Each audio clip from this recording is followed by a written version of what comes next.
Je vais te montrer dans cette vidéo 5 réglages que tu dois absolument vérifier chaque fois que tu veux travailler sur Illustrator.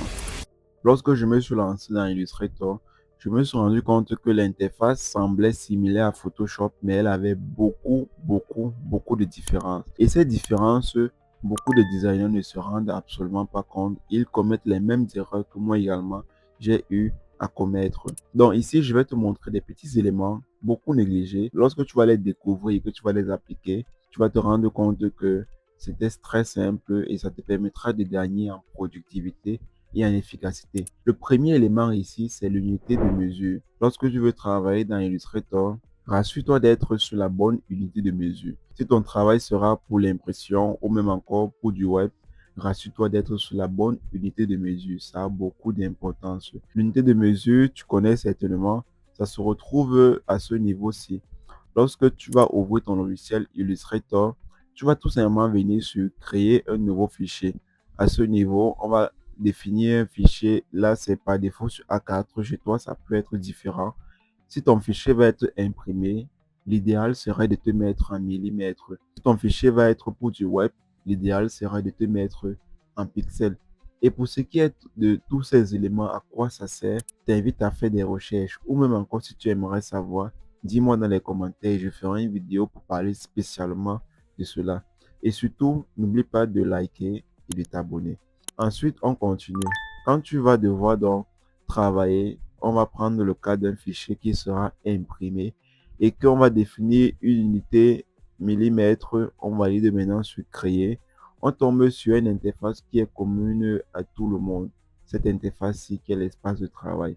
Ici, on a la barre des outils. Ici, on a la zone des panneaux. Ici, on a l'espace de travail avec les calques et tout ce qui va avec. Bref, je ne vous apprends rien. Le deuxième réglage que je veux partager avec toi ici, c'est de ne jamais confondre la sélection avec la sélection directe. Il faudrait déjà savoir au préalable que Illustrator est un logiciel de dessin. Il est beaucoup plus vectoriel.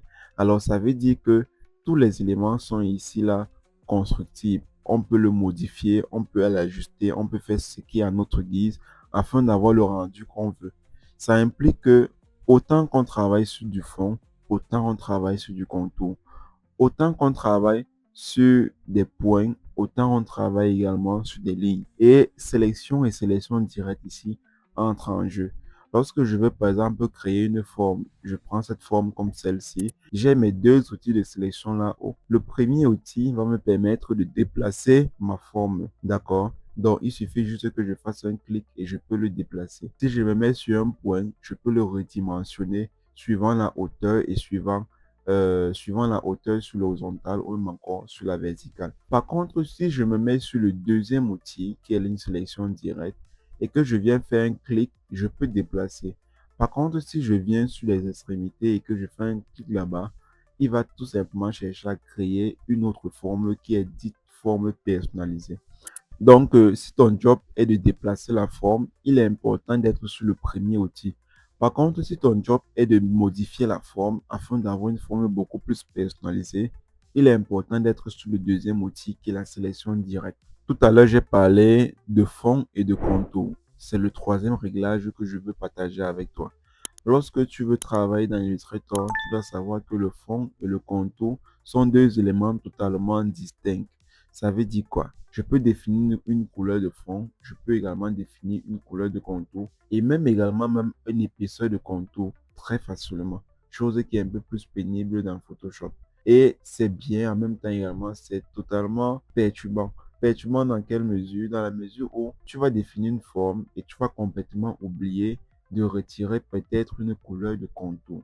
Ce genre d'éléments se trouve toujours dans le panneau des outils, mais plus précisément au niveau des sélecteurs de fond et de contour qui se trouvent là en dessous.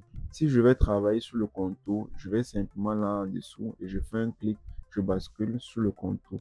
Ça me permettra de pouvoir savoir sur quel élément principalement je vais devoir travailler et ça me permettra d'éviter des potentielles erreurs du genre que mais j'ai appliqué la couleur noire. Pourquoi c'est allé se mettre sur le contour, pourtant ça doit se mettre sur le fond. Donc, ces deux éléments sont hyper importants à ne absolument pas négliger. Le quatrième élément que je veux partager avec toi, c'est au niveau de ton stockage. Là où ton logiciel Illustrator va devoir travailler. Est-ce que ça va devoir travailler sur le disque local ou encore sur le disque externe?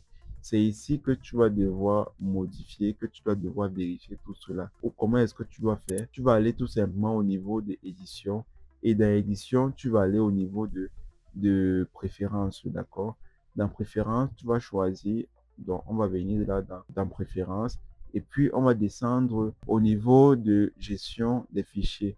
Au niveau de gestion des fichiers, ici, on va définir où est-ce qu'on veut travailler. Est-ce qu'on veut travailler sur le dossier de la partie, sur le dossier local système qui est le dossier C, ou alors est-ce qu'on veut travailler sur une partition autre que celle-là. On vient simplement au niveau de sélectionner et on définit où est-ce qu'on veut travailler. On peut aussi vérifier au niveau du disque de travail. Dans le disque de travail, on peut définir soit on veut rester sur le disque de la partition principale, soit on définit une nouvelle partition ou même encore une partition supplémentaire qui va nous permettre de pouvoir travailler assez rapidement. Ces éléments sont importants parce que ces éléments permettent ici à ton logiciel d'être un peu plus rapide. Le cinquième réglage que je veux partager avec toi à présent, ici ça concerne le mode. Lorsqu'on travaille dans Illustrator, ça peut arriver parfois d'avoir des couleurs ternes ou des couleurs beaucoup plus flashy. Ça veut dire quoi? Ça veut simplement dire que si je veux travailler sous de l'impression et que je suis sur RVB, au lieu de recommencer mon travail, il y a des alternatives dans Illustrator qui me permettent de pouvoir corriger cela. Donc, on va venir au niveau des préférences, on va fermer. On va venir au niveau du menu fichier. Et dans fichier, on va choisir mode colorimétrie. Si je veux travailler sur de l'impression et que ici c'est du RVB, je bascule simplement en CMJN. Si je veux travailler sur du web et que je suis en CMJN, je bascule simplement en RVB. Ça va modifier dans l'unité de travail et ça me permettra d'avoir en sortie un fichier beaucoup plus optimisé pour l'impression ou du moins pour du web. Bref, pour ce que je veux faire de mon fichier. Dis-moi simplement dans les commentaires s'il y a des réglages que tu appliquais déjà ou même encore s'il y a des choses que j'ai oublié de préciser que tu aimerais que je développe. Je serais vraiment ravi de savoir cela et voir comment est-ce que je pourrais améliorer. Surtout, n'oublie pas de t'abonner.